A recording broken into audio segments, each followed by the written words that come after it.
This method can help answer key questions in the translational research field, such as the relationship between circulating biomarkers and the patient prognosis. The main advantage of this technique is the chance to evaluate the expression of a panel of circulating biomarkers with an easy and reliable methodology, with low amount of input material. The implications of this technique extend toward therapy of cancer patients because it could identify circulating biomarkers useful in decision-making and treatment monitoring of patients. Also, this method can provide insights into circulating biomarkers analysis. It can also be applied to other systems, such as tissue biomarker expression analysis for molecular characterization of disease.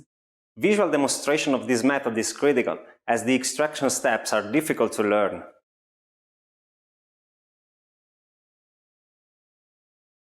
To begin, transfer 400 microliters of the plasma sample into an RNase-free 2 ml tube. Then, add 400 microliters of denaturing solution to the tube.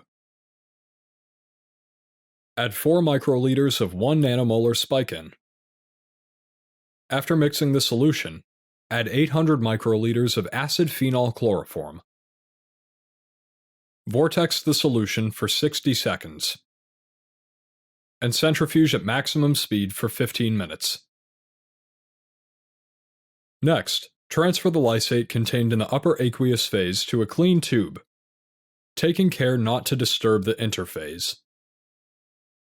Measure the volume of the aqueous phase recovered and add 1/3 volume of ethanol to the lysate. Then, place a filter cartridge into a fresh collection tube. Transfer up to 700